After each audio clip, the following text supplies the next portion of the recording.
You ask Tiger to solve. This deals with linear equations with one unknown.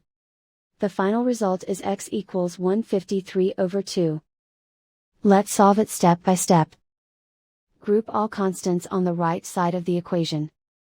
Add 81 to both sides. Simplify the arithmetic.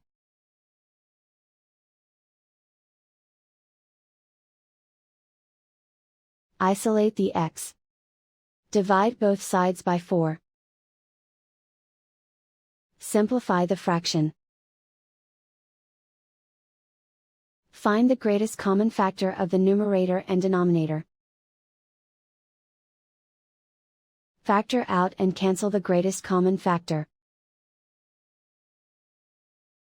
And so the final result is x equals 153/2.